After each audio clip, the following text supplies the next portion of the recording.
تمہاری عورتیں تمہارے لیے بمنزلہ کھیت کے ہیں. حرث عربی میں کھیت کو کہتے ہیں. تو بمنزلہ کھیت کے ہیں. جیسے بیج ڈالا جاتا ہے کھیت میں اور اس سے پیداوار بڑھتی ہے، تو عورت کی جو ایک حیثیت ہے، نیچر نے جو اس کی ایک حیثیت متعین کی ہے، وہ بھی ایک نسل بڑھانے کا ذریعہ ہے، جس میں مرد کا جو اسپرم ہے وہ بطور بیج کے ہے اور جو اولاد ہے وہ ایک پیداوار کی طرح ہے.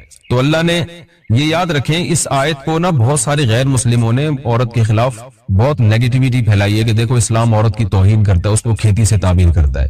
تو کچھ لفظ کسی اور زبان میں جب وہ جاتے ہیں نا تو وہ توہین کا معنی دیتے ہیں. عربی میں جو حرث کا معنی ہے یہ تعظیم کے لیے ہے، توہین کے لیے نہیں ہے. اردو میں جو کھیتی کا معنی ہے وہ توہین کے لیے استعمال ہوتا ہے.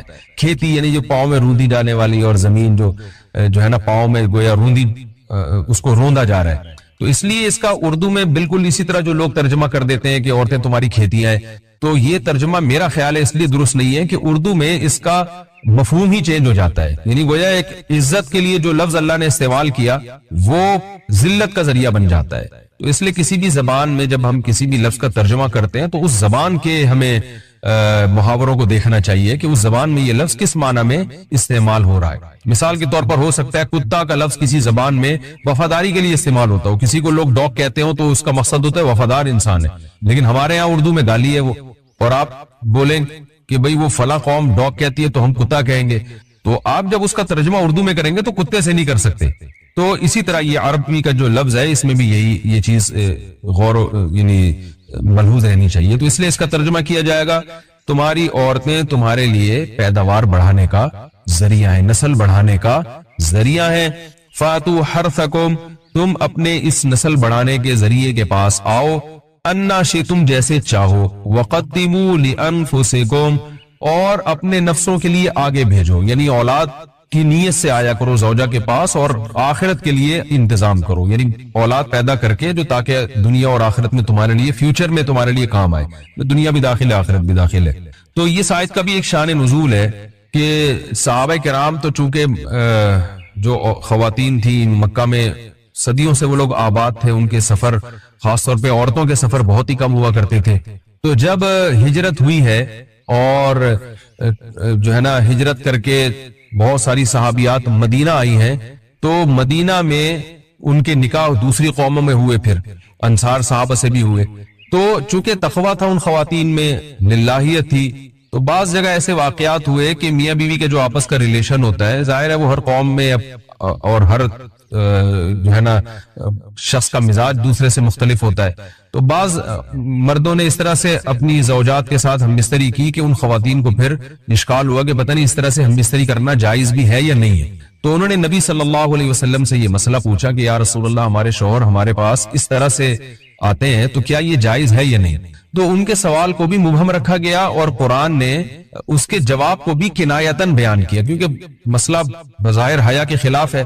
تو قرآن جب بھی کوئی ایسی بات ہوتی ہے تو اشارتاً کنایتاً اس کا تذکرہ کر دیتا ہے تاکہ مسئلہ بھی واضح ہو جائے، کیونکہ ظاہر ہے اس کی ضرورت تو قیامت تک آنے والے انسانوں کو پڑ سکتی ہے نا. یہ تو ہر میاں بیوی کا اپنا ایک ذاتی مسئلہ ہوتا ہے کہ ہمیں کس طرح سے پرمیشن ہے، کس طرح سے پرمیشن نہیں ہے. تو اللہ تعالیٰ نے بھی اشارتاً ہی اس حکم کو قرآن میں بیان کر دیا.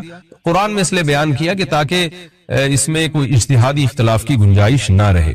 تو اللہ نے قرآن مجید میں بیان کیا، فرمایا نساؤکم حرث لکم، تمہاری جو ازواج ہیں، تمہاری جو بیویاں ہیں، وہ تمہارے لیے بمنزلہ کھیت ہیں. کھیت کا مطلب کیا ہوتا ہے؟ پیداوار بڑھانے کا ذریعہ. تو اس میں سب سے پہلا مسئلہ تو قرآن نے یہ بیان کر دیا کہ زوجہ سے جو ہم بستری ہے وہ صرف اسی راستے میں جائز ہے جس سے اولاد ہوتی ہے، کیونکہ عورت کو اللہ نے بنایا ہے نسل بڑھانے کے لیے. تو کوئی بھی ایسا ہم بستری کا طریقہ اختیار کرنا جو نسل بڑھانے کا ذریعہ نہ ہو، یعنی وہ نیچرل نہ ہو، تو وہ حرام ہے. تو اس میں اللہ نے یہ حکم دے دیا. تو اس سے صاف یعنی حدیث سے بھی پتہ چلتا ہے اور تمام فقہاء کا اجماع بھی ہے اس آیت کی روشنی میں کہ مسئلہ تھوڑا حیا کے خلاف ہے، لیکن میرا خیال ہے بتانا ضروری ہے کہ پچھلے راستے سے عورت سے ہم بستری کرنا بالکل حرام ہے، ناجائز. اور نبی صلی اللہ علیہ وسلم کی اس پہ بہت شدید لعنت ہے، بہت شدید وعید ہے. تو یہ بالکل اللیگل ہے اسلام میں کہ عورت کے پچھلے راستے سے اس سے ہم بستری کی جائے. جو لوگ لڑکوں سے بدفعلی کے عادی ہوتے ہیں ان کو یہ ایک چسکا لگ جاتا ہے، تو یہ حرام ہے، ناجائز ہے، کیونکہ اللہ نے بتا دیا کہ یہ تمہارے لیے بمنزلہ کھیت کے ہیں. تو اس میں قرآن نے وہ جو سوال تھا نا اس کی طرف اشارتاً جواب دے دیا اور آگے فرمایا فاتو حرثکم، تم اپنے کھیت کے پاس آؤ. یعنی پیداوار بڑھانے کا جو ذریعہ ہے اس جگہ کی طرف آؤ، انا شئتم، جیسے چاہو، یعنی باقی جس طرح سے تم چاہو زوجہ سے ہم بستری کر سکتے ہو، اس میں کوئی خاص طریقہ متعین نہیں ہے، میاں بیوی کا ایک دوسرے سے کوئی پردہ نہیں ہے، ہن لباس لکم وانتم لباس لہن، یہ دونوں ایک دوسرے کے لیے لباس ہیں، تو اس میں طریقہ کار کوئی بھی ہو سکتا ہے، کسی بھی طرح سے کرنا چاہو ایک دوسرے سے لطف اندوز ہو سکتے ہو، لیکن فاتو حرسکم، آنا موضع حرس میں ہے۔ حرس کا مطلب وہ اس جگہ کی طرف آنا ہے جہاں سے نسل بڑھتی ہے، کسی اور راستے کی طرف، اس سے صاف طور پر جو ہے نا وہ جو فاسق فاجر لوگوں کی جو برائی ہے، جو لڑکوں سے بدفعلی کے نتیجے میں پیدا ہوتی ہے، اس کا اللہ نے قلعہ کر دیا کہ اس کی اسلام میں بالکل اجازت نہیں ہے۔ باقی طریقہ کار کیا ہوگا یہ تمہارے اوپر، اس کی اللہ نے تمہیں اجازت دی ہے۔ وَقَدِّمُوا لِأَنفُسِكُمْ، اور چونکہ بار بار حرس کا تذکرہ ہو رہا ہے کہ نسل بڑھانے کا، اس لیے اللہ نے فرمایا کہ قدموا لانفسکم، اپنی ذات کے لیے فیوچر میں انتظام کرو۔ قدموا کا مطلب آگے بھیجو اپنی ذات کے لیے سرمایہ۔ کیا مطلب؟ کہ جب زوجہ سے ہم مستری کرو تو نیت اولاد کی ہونی چاہیے، تاکہ وہ اولاد دنیا میں بھی اور آخرت میں بھی تمہارے لیے ذخیرہ بن جائے۔ تو یہ نسل بڑھانے کی بہت زبردست ترغیب ہے اس آیت، اور اس آیت میں اللہ نے عورت کا کہ بہت ساری ذمہ داریوں میں سے ایک بڑی ذمہ داری کا بھی بیان بتا دیا کہ عورت کو اللہ نے بنایا ہے۔ یہ جو مرد اور عورت کا جو فرق رکھا ہے نا، اس فرق کی بڑی وجہ یہی ہے کہ مرد کے اسپرم کو اللہ نے بیج کے طور پہ پیدا کیا ہے اور عورت کو اللہ نے زمین کے طور پہ۔ تو بیج اور زمین کے ملاپ کا بنیادی مقصد ہی نسل بڑھانا، پیداوار بڑھانا ہوتا ہے، نہ یہ کہ نسل روکنا۔ آج فیملی پلاننگ والوں نے اس آیت کی دھجیاں اڑا دی ہیں، اور جو پوری دنیا میں ایک بےہودہ قسم کی تحریک چل رہی ہے، یہ آیت بالکل اس کی نفی کر رہی ہے۔ اس لیے اللہ نے فرمایا، اور اچھا اللہ نے اس کا بھی جواب دے دیا کہ جو فیملی پلاننگ والے کہتے ہیں نا نسل بڑھنے سے تمہارا نقصان ہوگا، خرچے بڑھ جائیں گے، تو اللہ فرماتا ہے قدموا لانفسکم، تمہارا فیوچر بن جائے گا، سنور جائے گا، کیونکہ اولاد پہ اتنی انویسٹمنٹ نہیں ہوتی جتنا اس کا آؤٹ پٹ ہوتا ہے۔ ان پٹ کم ہے، آؤٹ پٹ زیادہ ہے، انویسٹمنٹ کم ہے، اس کے جو پروفٹ ہے وہ زیادہ ہے، دنیا میں بھی اور آخرت میں بھی۔ تو اللہ نے فرمایا اپنے نفس کے لیے، فیوچر کے لیے انتظام کرو، بڑھاپے کے لیے انتظام کرو، تمہارے بیٹے ہوں گے، بیٹیاں ہوں گی، پوتے ہوں گے، نواسے ہوں گے، بہویں ہوں گی، یہ دنیا کا مستقبل اور آخرت کا مستقبل کیا ہے۔ جو عبداللہ بن عمر رضی اللہ تعالیٰ عنہ نے جب نکاح کا ارادہ ترک کیا تو آپ کی جو ہمشیرہ تھی حضرت حفصہ، انہوں نے فرمایا کہ نکاح کرو، تمہارے اولاد ہوگی، دنیا سے جاؤ گے تو تمہارے لیے دعائیں مانگے گی۔ یہ چیز بھی انگریزی فلموں سے اور فحش فلموں سے ہماری نئی نسل میں بہت تیزی سے سرایت کر رہی ہے، اور لوگ اس بارے میں علماء سے بہت زیادہ مسائل پوچھتے ہیں، خواتین بھی پوچھتی ہیں جو اس میں مبتلا ہیں۔ تو اس کا بھی مسئلہ یاد رکھیں کہ اللہ تعالیٰ نے حالت حیض میں زوجہ سے ہم بستری کو حرام قرار دیا کیونکہ اس میں گندگی ہے۔ باپ دیکھیں کہ وہ گندگی اس درجے کی نہیں ہے جتنی اورل سیکس میں گندگی ہوتی۔ اگر اس میں ڈسچارج ہو جائے بندہ، انسان جو بستری کرنے والا ہے زوجہ سے، وہ منہ میں ڈسچارج ہو جائے، تو آپ سوچیں کہ اللہ تعالیٰ شرمگاہ کو گندگی سے بچا رہے ہیں، جس کی وجہ سے حیض کی حالت میں ہم بستری کو حرام قرار دیا۔ تو منہ جس سے انسان کھانا کھاتا ہے، جس سے کلمہ پڑتا ہے، اور جو انسان کے جسم میں سب سے اشرف عضو ہے، سب سے زیادہ معزز اور مکرم عضو ہے، اس میں ایسی گندگی کو ڈالنا کہاں سے جائز ہو سکتا ہے، کہاں سے حلال ہو سکتا ہے؟ تو آج بعض متجدد قسم کے لوگ جو ہے نا اس کو حلال قرار دے رہے ہیں، تو یہ بالکل غلط ہے۔ تو یہ بات خوب ذہن میں رکھیں کہ اورل سیکس کے ذریعے اپنی خواہش کو پورا کرنا اس طور پر کہ ڈسچارج ہو جائے انسان عورت کے منہ میں، بیوی کے منہ میں، یہ بالکل حرام ہے، بالکل ناجائز ہے، کیونکہ منی ایک غلیظ اور ناپاک اور گندگی ہے، اور ناپاک اور نجس چیز ہے۔ بعض حضرات یہ کہتے ہیں کہ منی پاک ہے، مگر یاد رکھیں منی کے پاک ہونے کے دلائل مضبوط نہیں ہے، منی کے ناپاک ہونے کے دلائل بہت مضبوط ہیں۔ سب سے پہلی دلیل قرآن مجید میں آتا ہے الم نخلقکم من ماء مہین، ہم نے تمہیں غلیظ اور پلید پانی سے پیدا کیا، ذلیل پانی سے پیدا کیا ہے۔ تو اس میں بھی اشارہ ہے کہ منی ناپاک چیز ہے۔ دوسری بات یہ کہ حدیث میں آتا ہے کہ کنت افرق المنی من ثوب رسول اللہ صلی اللہ علیہ وسلم ثم یصلی فیہ، حضرت عائشہ رضی اللہ تعالیٰ عنہ فرماتی ہے کہ رسول اللہ صلی اللہ علیہ وسلم کے کپڑوں پر اگر منی لگی ہوتی تھی، صحیح بخاری کی حدیث میں، اس کو کھرچ کے صاف کرتی تھی، پھر آپ صلی اللہ علیہ وسلم اس میں نماز پڑھا کرتے تھے۔ اب بعض حضرات نے یہاں سے استدلال کیا ہے کہ منی اگر ناپاک ہوتی تو حضرت عائشہ اس کو دھوتی، کھرچ کے صاف کرنا اس کی علامت ہے کہ منی پاک ہے، لیکن یہ بات غلط ہے۔ اگر منی پاک ہوتی تو حضرت عائشہ کو کھرچنے کی ضرورت نہیں تھی۔ بات یہ ہے کہ وہ نجاست جس کا ایک باقاعدی جسم ہوتا ہے اور وہ کھرچ کے جسم سے یا کپڑوں سے الگ ہو سکتی ہے، تو اس نجاست کو پاک کرنے کا طریقہ یہ ہے کہ اس کو کھرچ دیا جائے۔ ناپاک تھی تبھی تو حضرت عائشہ رضی اللہ تعالی عنہ اس کو باقاعدہ کھرچ رہی ہیں اور دور کر رہی ہیں. اور گیلی منی کو نبی یہ ثابت ہے کہ حضرت عائشہ رضی اللہ تعالی عنہ آپ صلی اللہ علیہ وسلم کے کپڑوں سے دھویا کرتی تھی اور آپ صلی اللہ علیہ وسلم اس میں نماز پڑھا کرتے تھے. حضرت عمر رضی اللہ تعالی عنہ کے دور میں کسی شخص کو احتلام ہوا تو اس نے اپنے پورے جو ہے نا وہ کپڑے دھوئے تو حضرت عمر نے اس کو منع کیا, فرمایا کہ اتنا کافی تھا کہ اس جگہ کو تم دھو لیتے. تو اس میں بھی حضرت عمر اس کو باقاعدہ دھونے کا حکم دے رہے ہیں. کسی بھی صحابی نے اعتراض نہیں کیا کہ یار یا امیر المومنین آپ ان کو دھونے کا حکم کیوں دے رہے ہیں, منی تو پاک ہے. تو منی کے جو ناپاک ہونے کے دلائل ہیں وہ بہت مضبوط ہیں. باقی اس کو جو کھرچنے کا حکم ہے وہ اس لیے کہ منی کے پاک جو اگر خشک ہو جائے تو وہ کھرچ کے بھی پاک ہو جاتی ہے, اس کو پھر دھونا ضروری نہیں ہوتا. اس کی مثال ایسے جیسے حدیث میں آتا ہے, صحابہ کرام فرماتے ہیں کہ ہمارے تلواروں میں دشمن کا خون لگا ہوتا تھا تو ہم اس کو زمین پہ اچھی طرح رگڑ کے اسی کو لٹکا کے نماز پڑھتے تھے. دیکھیں خون بھی ایسی چیز ہے کہ جو سوکھنے کے بعد اس کی ایک پاپڑی سی جم جاتی ہے, تو حالانکہ خون کو بھی ناپاک مانا جاتا ہے, جمہور علماء کے ہاں خون ناپاک چیز ہے, لیکن صحابی کیا کر رہے ہیں, اس کو رگڑ کے زمین پہ اور خشک جو اس کو اچھی طرح رگڑ کے جب اس کا اثر زائل ہو گیا تو اسی کو لٹکا کے نماز پڑھ رہے ہیں. تو جیسے خون ناپاک ہونے کے باوجود رگڑنے سے پاک ہو جاتا ہے, اگر کسی ایسی چیز پہ لگا ہو جو لوہے یا ایسی سخت چیز پہ, تو ایسے ہی منی اگر کپڑوں پہ لگی ہو خشک ہو جائے تو اس کو اچھی طرح جب کھرچ دیا جائے تو وہ پاک ہو جاتی ہے. لیکن اس سے یہ ثابت نہیں ہوتا کہ منی ناپاک پہلے سے ہی پاک ہے. ایک اور دلیل منی کے ناپاک ہونے کی یہ ہے کہ یہ جو مدی ہے, ٹرانسپیرنٹ پانی جو مرد کے جسم سے نکلتا ہے, وہ اگر جسم سے نکل جائے تو غسل فرض ہو جاتا ہے, وضو فرض ہو جاتا ہے, اور منی نکل جائے تو غسل فرض ہوتا ہے. اب یہ کیسی بات ہے کہ مدی کے نکلنے سے جس سے وضو فرض ہو رہا ہے وہ تو ناپاک ہے, اور منی نکلنے سے جب غسل فرض ہو رہا ہے بڑی والی طہارت, اس کو ہم پاک قرار دیں. اس لیے امام ابو حنیفہ رحمہ اللہ تعالیٰ کا مذہب منی کے بارے میں کہ یہ نجاست غلیظہ ہے, اور امام مالک کا بھی یہی مذہب ہے. یہ مذہب بہت دلائل کے لحاظ سے قوی ہے. تو اس لیے عورت کے منہ میں ڈسچارج ہونا یہ بالکل حرام ہے, ناجائز ہے, گندگی ہے, اسلام میں اس کی قطعاً اجازت نہیں ہے. اور اگر ان ائمہ کا مذہب لیا جائے جو منی کو پاک سمجھتے ہیں, اس لیے میں یہ عرض کر رہا ہوں کہ بعض حضرات نے اس پہ فتویٰ دیا ہے. قرآن مجید میں ہے ان اللہ لا یستحی من الحق, کہ اللہ تعالیٰ حق بات بیان کرنے سے حیا نہیں کرتے. حدیث میں بھی بعض ایسے مسائل کو اللہ کے رسول نے بیان کیا ہے صلی اللہ علیہ وسلم نے جو بظاہر حیا کے خلاف ہیں, مگر اس لیے بیان کیا کہ اگر آپ صلی اللہ علیہ وسلم بیان نہ کرتے تو لوگ ان بے شرمی کے کاموں میں مبتلا ہو جاتے. اسی وجہ سے میں بھی یہ ہمت کر رہا ہوں کہ ایک اور ایسا گناہ جو جس میں لوگ مبتلا ہیں اور وہ ہے حیا کے خلاف, مگر ہے بہرحال شریعت کا مسئلہ اور لوگ اس میں گناہ میں مبتلا بھی ہیں, اس لیے بتانا ضروری ہے. وہ یہ ہے کہ لوگ شادی کے بعد بھی آج کی نوجوان نسل زوجہ سے, بیوی سے غیر فطری طریقے سے ہم بستری کرتے ہیں. انٹرنیٹ پہ بیہودہ فلمیں دیکھتے ہیں تو جو چیز انگریزوں کی دیکھ رہے ہیں کہ ان کے کلچر آہستہ آہستہ میڈیا کے ذریعے ہمارے معاشرے میں بھی آ رہا ہے. اللہ کے رسول صلی اللہ علیہ وسلم نے لعنت فرمائی ہے, ایک روایت میں ہے کہ اللہ اس کی طرف دیکھے گا نہیں کہ جو اپنی زوجہ سے پچھلے راستے سے ہم بستری کرے گا. یہ بیماری بھی, یہ گندگی بھی لوگوں میں پھیلتی جا رہی ہے, خاص طور پہ جن کو لڑکوں سے بدفعلی کی عادت پڑ جائے تو وہ زوجہ سے فطری راستے سے ہم بستری نہیں کرتے.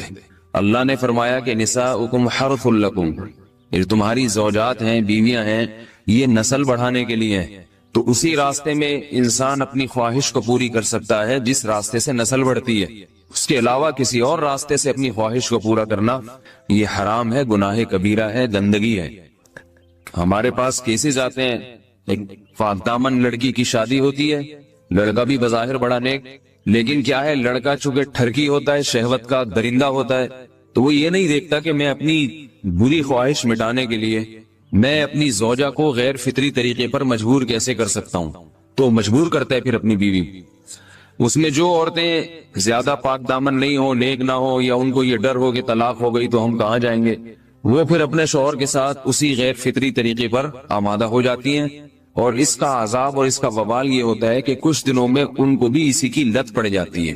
انسان جب بھی کوئی غیر فطری راستہ اختیار کرتا ہے, آخرت کا عذاب تو بعد میں, دنیا کا عذاب یہ آتا ہے کہ پھر اس کو لذت فطرت میں آتی نہیں ہے. تو جو راستہ اللہ نے رکھا اس میں اس کو لذت نہیں آئے گی, وہ گندگی میں ہی گھسنے کی کوشش کرے گا, اس کی بھی فطرت خراب ہو جاتی ہے, اور جس کے ساتھ یہ بدفعلی کی جائے اس کی بھی فطرت خراب ہو جاتی ہے, وہ بھی پھر کسی کے قابل نہیں رہتے. تو اپنے جان پر رحم کرنا چاہیے.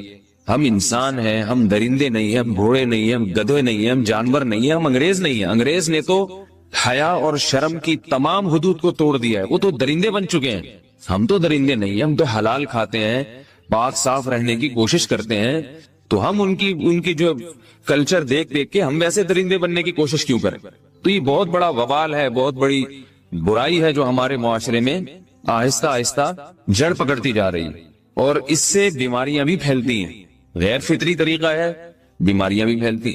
ایسے کیسز آتے ہیں کہ جناب وہ مرد مجبور کر رہا ہے بیوی کو، اور وہ بیوی جو ہے ساتھ نہیں دیتی، تو پھر اس کو طلاق کی دھمکیاں دیتے ہیں۔ ایسے کیسز بھی آتے ہیں۔ اور یہ بھی آتا ہے کہ مرد جب اپنی بیوی کو غیر فطری طریقے پر مجبور کرتا ہے، بیوی آمادہ نہیں ہوتی، تو مرد پھر یہ دھمکی دیتا ہے کہ بھائی میری خواہش تو تم سے پوری ہوتی نہیں ہے، پھر میں دوسروں کے پاس جاؤں گا۔ تو یاد رکھیں، جس عورت کا شوہر یہ دھمکی دے اس کو کہ میں زنا کروں گا اگر تم نے میری خواہش پوری نہیں کی غیر فطری طریقے سے، تو عورت اپنے شوہر سے کہہ دے کہ جاؤ تم کہیں اور جا کے منہ کالا کرو، تمہاری فطرت میں گندگی ہے تو یہ مجھے گندا بنانے کی کوشش نہ کرو۔ اس کو زنا کرنے دیں، وہ اللہ آخرت میں اس سے بھگتے گا۔ ہر بیماری کا اللہ نے علاج رکھا ہے۔ اللہ کے رسول صلی اللہ علیہ وسلم نے فرمایا، صحیح بخاری کی حدیث، ما انزل اللہ من داء الا انزل له دواء، کوئی بیماری ایسی نہیں ہے جو اللہ نے نازل کی ہو اور اس کے لیے دوا نہ رکھی ہو دنیا میں۔ تو اگر کسی کو ایسی لت پڑ گئی ہے غیر فطری کام کی، تو اس کو چاہیے کہ وہ اپنا علاج کرائے، ڈاکٹر سے بھی رابطہ کرے، اور سب سے بڑا علاج یہ کہ کچھ وقت صبر کرے گا، چھوڑ دے گا کچھ عرصے کے لیے، تو خود بخود آہستہ آہستہ صحیح ہو جائے گا۔ ایک آدمی شراب کا عادی ہے، ایک علاج تو یہ کہ ڈاکٹروں سے رابطہ کرے، بہترین علاج کے چھوڑ دے۔ کتنے دن تڑپے گا؟ ایک دن، دو دن، تین دن، چار دن، ایک ہفتہ، دو ہفتہ، بہت زیادہ سال ہو جائے گا نا، اس کے بعد خود بخود ٹھیک ہو جائے گا۔ سگریٹ کا عادی ہے، چھوڑ دے گا تو کتنے لوگ ہم نے دیکھے ہیں دن میں 20 سگریٹ پیتے تھے، چھوڑنے پر آئے تو بالکل ایک دم چھوڑ دی انہوں نے، آہستہ آہستہ کر کے چھوڑ دی، لیکن تکلیف ہوئی مگر عادی ہو گئے۔ تو اب کسی کو یہ لت پڑ گئی ہے غلط کام کی، برائی کی، تو اس کا بہترین علاج یہ ہے کہ وہ اپنے آپ کو بدلنے کی کوشش کرے، ماحول بدلے، اور کچھ وقت صبر کرے گا تو اللہ اس سے یہ عادت چھڑا دے۔ نہیں کی، صبر نہیں کیا اس نے، پھر اسی گندگی میں موت واقع ہوگی، پھر آخرت کا عذاب بہت سخت، نسلیں برباد ہو جاتی ہیں اس عمل سے انسان کی۔ تو بات حیا کے خلاف ہے، مگر یہ کہ ایک بزرگ تھے وہ بات فرما رہے تھے، تو کسی نے پوچھا کہ حضرت آپ حیا کے خلاف بات کرتے ہیں، تو انہوں نے فرمایا تم بے حیائی کے کام نہیں چھوڑتے، ہم اس چھڑوانے کے لیے بات کریں تو ہم برے ہیں، اور تم کام کرو تو بھی برے نہیں۔ برائی کا کام کرنے میں برا نہیں بنتا، اور برائی کے خلاف بولنے والا برا بن جاتا ہے کہ دیکھو یہ کیسی باتیں کر رہے ہیں۔ تو بھائی باتیں ہیں اس لیے ہیں کہ یہ معاشرے میں یہ برائی پھیلتی چلی جائے گی، اور یہ ہماری اپنا کلچر نہیں ہے، یہ امپورٹ ہو رہا ہے باہر سے، یہ امپورٹ ہو رہا ہے، یہ وہاں میڈیا کے ذریعے آ رہا ہے۔ تو وہ چیزیں دیکھا نہ کریں اور ان لوگوں سے دور رہا کریں۔ ہمیں تو دین کا داعی ہو کے ان کو ہدایت پر لانا تھا، بجائے ہم ہدایت پہ چل کے دوسروں کو چلانے والے بن کے ان کے راستے پہ ہم نے چلنا شروع کر دیا۔ اللہ تعالیٰ ہمیں اب دیکھیں ان کے ہاں ایڈز کا مرض پھیل گیا ہے۔ آپ بتائیے یہ ایڈز کا مرض ہمارا ہے کیا؟ یہ بیماری ہماری ہے یا ان کی ہے؟ ہمارے ہاں بیماریاں ہیں، کھانسی ہے، نزلہ ہے، ٹھیک ہے نا، بلڈ پریشر ہے، شوگر ہے، یہ بیماریاں ہماری ہیں۔ کوئی اللہ کا شکر ہے گندی بیماری ہمارے ہاں نہیں ہے۔ جتنی گندگیاں ہیں وہاں سے آ رہی ہیں، ایڈز کا مرض وہاں سے امپورٹ ہوا ہے۔ وہ ایڈز کا مرض اسی بدفعلی کی وجہ سے پیدا ہوتا ہے، اسی سے جراثیم پیدا ہوتے ہیں، اور اتنا خطرناک مرض کے ایسے متعدی ایسے پھیلتا ہے۔ افغانستان میں ایڈز کا ریشو 0 تھا، 0۔ وہ جانتے نہیں تھے کہ ایڈز کا مرض ہوتا کیا ہے۔ جب سے امریکن آرمی، برطانیہ آرمی افغانستان میں آئی ہے، فوجی آئے ہیں، افغانوں میں ایڈز کا مرض پھیل گیا ہے، انہوں نے وہاں بدفعلیاں شروع کر دی ہیں۔ تو وہ تو حالانکہ ان کے لیے زنا کتنا سستا ہے، کتنا سستا ہے نا ان کے لیے زنا، پھر بھی وہ لڑکوں کی طرف مائل ہوتے ہیں۔ تو اتنی گندگی، ایسا گندا جب انسان بن جائے پھر اللہ اس کے وجود کو برقرار نہیں رکھتے، اور رکھتے ہیں تو پھر آخرت میں سزا دینے کے لیے اپنے آپ کو ان گندگیوں سے بچانا چاہیے، حلال پہ اکتفا کرنا چاہیے۔ اللہ تعالیٰ ہمیں حلال پہ قناعت کی توفیق عطا فرمائے اور پاکیزہ لوگوں میں ہمارا شمار فرمائے۔ اگر شادی شدہ عورت 40 دن میں بھی ایک دفعہ، اچھا بھائی دیکھو یہ حیا کے خلاف مسائل جو ہے نا یہ اس چینل پہ نہ پوچھا کرو۔ مرد پر لازم ہے کہ کم سے کم 4 مہینے میں بیوی سے ایک دفعہ وہ لازمی ہم بستری کرے، تو اگر وہ 4 مہینے میں ایک دفعہ بھی نہیں کرتا تو پھر جو ہے وہ دیانتاً ذمہ دار ہوگا اس بات کا خطرہ ہے کہ وہ گناہ گار ہو، کیونکہ حضرت عمر رضی اللہ تعالیٰ عنہ نے قانون بنایا تھا کہ 4 مہینے سے زیادہ کوئی بیوی سے دور نہ رہے، تو کم سے کم اتنا ہے لازمی، تو اس سے زیادہ بھی اگر کوئی مرد بیوی کے قریب نہیں آ رہا تو پھر وہ ظالم کہلائے گا شریعت کی نظر۔ حج کے دوران باقی ہر عورت اور ہر مرد کے حالات مختلف ہوتے ہیں، بعض عورتوں میں خواہش زیادہ ہوتی ہے، بعض میں کم ہوتی ہے، یہ نیچرل ہے، اس کا کوئی اس سے تعلق نہیں ہے کہ عورت کوئی بری ہے۔ بعض دفعہ عورت میں یہ خواہش نفس بہت زیادہ ہوتی ہے، اس کی ریکوائرمنٹ بہت زیادہ ہوتی ہے، تو لوگ پھر مرد اس بیوی کو برا سمجھنا شروع کر دیتے ہیں، حالانکہ اس کا برائی اور اچھائی سے تعلق نہیں ہے۔ جیسے مردوں میں صحت کے لحاظ سے اور ان کے جو مینٹل ہیلتھ ہے اس کے لحاظ سے مردوں میں فرق ہوتا ہے، کسی میں خواہش بہت زیادہ ہوتی ہے، کسی میں کم ہوتی ہے، تو اس طرح خواتین میں بھی ہوتی ہے، بہت سی پاک دامن عورتیں ہوتی ہیں لیکن ان میں ڈیزائرز بہت زیادہ ہوتی ہے، تو یہ سب کی الگ الگ اللہ نے فطرت بنائی ہے، تو میاں بیوی اس کو ایک دوسرے کو بہتر سمجھ سکتے ہیں کہ کس کی کیا ڈیزائرز ہیں۔ بہرحال اگر مرد میں عورت کی ڈیزائرز پوری کرنے کی طاقت نہیں ہے، عورت میں بہت زیادہ ڈیزائرز ہیں، مرد میں کم ہے، تو ایسی صورت میں عورت پھر مرد سے طلاق مانگ سکتی ہے کہ بھئی میں سیٹسفائی نہیں ہو پا رہی ہوں اور میری ریکوائرمنٹ زیادہ ہے، تو مرد اگر طلاق دے دے تو اچھی بات ہے، نہیں دے تو پھر عورت کو چاہیے اسی کے ساتھ گزارا کرے۔ ہاں اگر 4 مہینے تک بھی مرد بیوی کے پاس نہیں آتا ہے تو پھر مرد پر لازم ہے کہ عورت کے مطالبے پر اس کو وہ چھوڑ دے، کیونکہ پھر تو جوان عورت کو بہرحال گناہ کا خطرہ ہے۔ جسمانی تعلق نہ رہنے سے نکاح پر اثر۔ لاہور سے کسی نے پوچھا اگر میاں بیوی کا آپس میں کوئی جسمانی تعلق نہ ہو تو کیا نکاح پہ کوئی فرق پڑے گا؟ نہیں، اس سے کوئی فرق نہیں پڑتا، جب تک شوہر طلاق نہیں دے گا نکاح ختم نہیں ہوگا۔ یا اگر شوہر جان بوجھ کر بیوی کا حق ہی ادا نہیں کرتا اور 4 مہینے سے زیادہ اس سے ریلیشن قائم نہیں کرتا اور بیوی بھی جوان ہے، اس کو گناہ کا خطرہ ہے، تو پھر وہ عدالت میں کیس کر سکتی ہے اور پھر اس کا ایک پروسیس ہے، کس طرح سے نکاح ختم ہوگا تو اس پروسیس کو فالو کر سکتی ہے وہ۔ تو خلاصہ یہ ہے کہ شوہر گناہ گار تو ہوگا کہ اس میں طاقت بھی ہے اور بیوی بھی جوان ہے، تو وہ کیوں اس کا حق ادا نہیں کر رہا، لیکن نکاح خود بخود ختم نہیں ہو جاتا۔ بیوی بچوں سے کتنا عرصہ دور رہ سکتے ہیں؟ بندہ کام کی وجہ سے 2 سال ملک سے باہر رہتا ہے، کوشش کے باوجود چھٹی نہیں ملتی، کیا اتنی دیر بیوی بچوں سے دور رہنا جائز ہے؟ نامعلوم۔ اوئے ہوئے ہوئے ہوئے بھائی دیکھیں، ایک تو ہے حضرت عمر رضی اللہ تعالیٰ عنہ کا مشہور واقعہ ہے کہ آپ نے کچھ خواتین سے پوچھا تھا کہ عورت کتنا صبر کر سکتی ہے مرد کے بغیر، تو بعض صحابیات نے بتایا کہ 4 مہینے، تو حضرت عمر نے قانون بنایا کہ جو مجاہدین محاذ جنگ پہ لڑ رہے ہیں 4 مہینے سے زیادہ دور اپنی بیویوں سے نہیں رہ سکتے۔ تو اس اصول کا تقاضا یہ ہے کہ وہ زمانہ بھی پاک دامنی کا زمانہ تھا، نیک لوگ تھے، تو اصول یہی ہے کہ 4 مہینے انتہا ہے عورت کے صبر کی، تو ایک نارمل عورت کے لیے اس سے زیادہ صبر کرنا مشکل ہوتا ہے، تو اس لیے بہتر یہی ہے، قانون یہی ہے کہ 4 مہینے سے زیادہ دور نہیں رہنا چاہیے۔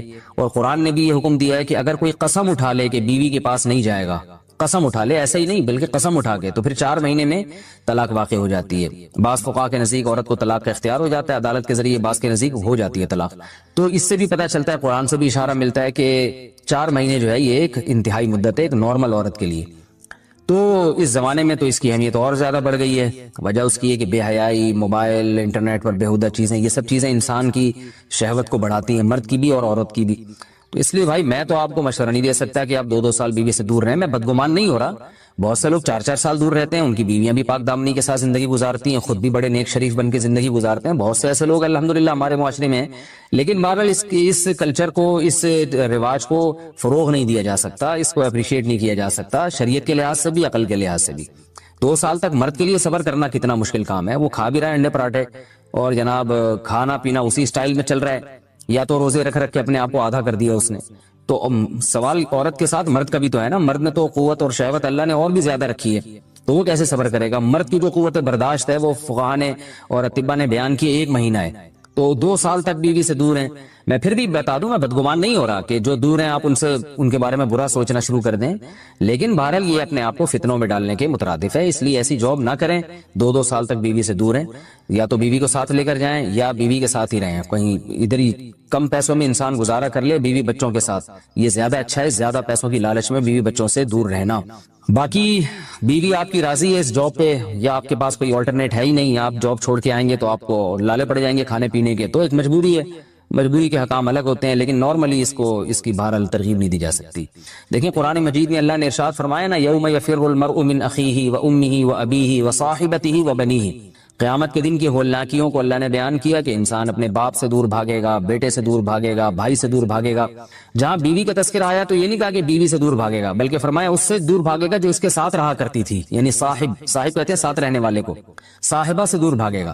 تو اس سے پتہ چلتا ہے کہ قرآن میں اللہ نے بیوی کو جو ڈیفائن کیا ہے نا، اس کی جو صفت بیان کی ہے وہ یہ کہ جو آپ کے ساتھ رہتی ہے۔ تو جب شادی ہو گئی تو سمجھو بیوی پھلترو کی طرح چپک گئی ہے آپ کے ساتھ، جہاں جاؤ گے آپ کے ساتھ ساتھ جائے گی۔ تو قرآن سے بھی اشارہ ملتا ہے کہ بیوی سے ساتھ رہنے کی چیز ہے۔ اب آپ 2 سال، پھر ایک دفعہ تھوڑی ہوتا ہے کہ 2 سال کے لیے چلے گا 2 سال بعد واپس آئے۔ جو باہر جاب کرتے ہیں وہ تو پھر آئے 1 مہینے بعد پھر 2 سال کے لیے چلے گا، ان کی تو ساری جوانی باہر ہی گزر جاتی ہے۔ تو اس لیے مجھے یہ بہرحال سمجھ میں نہیں آتا ہے، شریعت کی روح سے یہ پسندیدہ کام نہیں ہے۔ بہت سخت مجبوری ہے تو ایک الگ بات ہے، لیکن اچھا کام نہیں ہے۔ غربت میں انسان بیوی بچوں کے ساتھ گزارا کر لے، یہ زیادہ بہتر ہے اس دولت سے جس میں انسان بیوی بچوں سے ہی دور ہو۔ کیا کرنا ہے ایسی دولت کا کہ آپ اپنے بیوی بچوں سے گھر بار سے دور ہیں۔ انسان جو شریف آدمی، عزت دار آدمی، اس کو تو گھر میں سکون ملتا ہے بھائی۔ عورت کا شوہر کے بغیر سسرال میں رہنا، اگر شوہر کام کے لیے گھر سے دور ہو، بیوی سسرال میں شوہر کے بغیر رہتی ہو، پردے کا کوئی لحاظ نہیں ہے، اس صورت میں بیوی کے لیے کیا حکم ہے؟ شوہر کے ساتھ رہے یا سسرال میں؟ اگر شوہر ساتھ نہیں رکھتا بلکہ اپنے گھر والوں کے ساتھ رہنے پر مجبور کرے تو بیوی کیا کرے؟ طارق صاحب اسلام آباد سے۔ دیکھیں، شوہر اگر جاب کے لیے گیا ہے 8 مہینے 1 سال بعد گھر آتا ہے، تو اصل مسئلہ تو یہ ہے کہ جہاں شوہر رہے گا بیوی وہیں رہے گی۔ شوہر کو چاہیے کہیں بھی گیا ہے اتنے لمبے سفر کے لیے تو بیوی کو ساتھ لے کے جائے۔ اس پر میں کئی بار دلائل دے چکا ہوں، قرآن سے بھی حدیث سے بھی، ان دلائل کو میں ریپیٹ نہیں کروں گا۔ اس میں شوہر کو بھی فائدہ ہے، بیوی کا بھی فائدہ ہے، گناہ سے دونوں بچیں گے، فتنے کا اندیشہ کم ہوگا۔ اتنے عرصے اس دور میں بیوی سے دور رہنے میں انسان میں خطرہ ہوتا ہے کہ گناہ میں مبتلا نہ ہو جائے۔ اور پھر بیوی کے ساتھ ایک نوعیت کی ظلم اور زیادتی بھی ہے کہ آپ 8 9 مہینے اس کو چھوڑ کے چلے جاتے ہیں، تو یہ یعنی اس کی بیچاری کی بھی تو جوانی ساری برباد ہو جاتی ہے، پوری شوہر کے بغیر جوانی گزرتی ہے۔ تو اس لیے اصل حکم تو یہی ہے، شوہر جہاں رہے گا بیوی اس کے ساتھ رہے گی۔ لیکن بعض غریب لوگ ہوتے ہیں، ان کے پاس وسائل نہیں ہوتے، سعودی عرب میں مزدوری کی جاب کر رہا ہے، وہ بیوی کو ساتھ رکھ نہیں سکتا، اگر رکھے گا تو خرچے اتنے بڑھ جائیں گے کہ وہ کمائے گا کیا پھر۔ بعض لوگ مجبور ہوتے ہیں، دبئی میں رہ رہے ہیں، کہہ رہے ہیں فلیٹوں کا کرایہ اتنا ہے، بیوی کو یہاں رکھا تو بھائی ہم بچے گا ہی کچھ نہیں ہمارے لیے۔ تو ایسی شدید مجبوری میں پھر میاں بیوی کمپرومائز کر سکتے ہیں، بھائی میں مجبور ہوں، کمانے کے لیے جا رہا ہوں، تمہیں بھی پتا ہے میں اگر یہاں رہوں گا تو وہی کھانے کے لالے پڑیں گے، تم ہی مجھے تنگ کرو گی پھر۔ تو ایسی صورت میں پھر بیوی سسرال میں رہے یا میکے میں رہے، تو اصول تو یہ ہے کہ جہاں شوہر چاہتا ہے وہاں رہے، اصولی بات تو یہ ہے، کیونکہ جب رخصت ہو کے آ گئی ہے وہ سسرال کی امانت ہے نا۔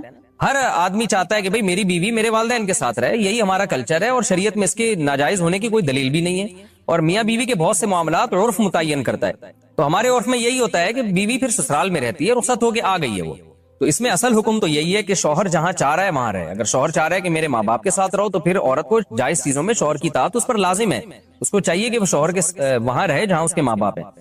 لیکن اگر واقعی سسرال میں اس پر ظلم ہو رہا ہے، بہت زیادہ بے پردگی ہو رہی ہے احتیاط کے باوجود، یا خدا نخواستہ جوان دیور ہے، خطرہ ہے خدا نخواستہ، عام طور پہ ہمارے معاشرے میں ایسا خطرہ ہوتا نہیں ہے، خیر الحمدللہ غالب ہے، لیکن بعض دفعہ خطرہ بھی ہوتا ہے، دیور جوان ہے، خطرہ ہے، جوائنٹ فیملی ہے، تو پھر عورت سسرال میں نہیں رہے گی، پھر وہ شوہر کی غیر موجودگی میں اپنے والدین کے گھر رہے گی۔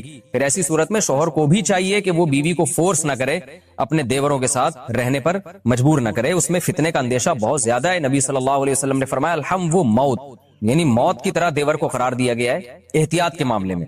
تو میں دیوروں پہ بدگمانی نہیں کر رہا کہ بہت سے دیور بھی بیان سن رہے ہوتے ہیں، وہ کہتے ہیں یار ہمیں یہ بنا کے پیش کر دیا، ہم تو بہت اچھے ہیں، آپ کے علاوہ کی بات کر رہا ہوں، جو میرا اس وقت چینل دیکھ رہے ہیں ان کے علاوہ کی بات کر رہا ہوں۔ لیکن بہرحال احتیاط ضروری ہے، شوہر دور ہو، جوان بھابھی ہو گھر میں اور دیور بھی ہوں تو الحمدللہ ہمارے معاشرے میں خیر غالب ہے، لیکن کہیں بھی فتنے کا اندیشہ ہوگا تو وہاں پر پھر عورت اپنے والدین کے ساتھ رہے گی۔ گھر کو تباہ کرنا ہو اس کا طریقہ بھی میں آپ کو بتاتا ہوں، بہترین پیکج ہے میرے پاس۔ گھر کو تباہ کرنا ہو میں بتاتا ہوں، آپ اس کے بعد طلاق ایسوسی ایشن کھول سکتے ہیں۔ آپ گھر کو تباہ کرنا ہو تو بھی اصلاح کا لیبل لگایا جائے۔ اللہ نے گھر کو سیدھا رکھنے کے لیے ایک اصول بتا دیا، وہ اللہ والا اصول ہمیں سمجھ میں نہیں آ رہا۔ اللہ نے کہا یہ جو میاں ہے، جس کو میاں کہا جاتا ہے، یہ کم بخت، جیسے ملک کا ایک سربراہ ہوتا ہے، وہ اچھا ہو برا ہو آپ نے اطاعت کس کی کرنی ہے؟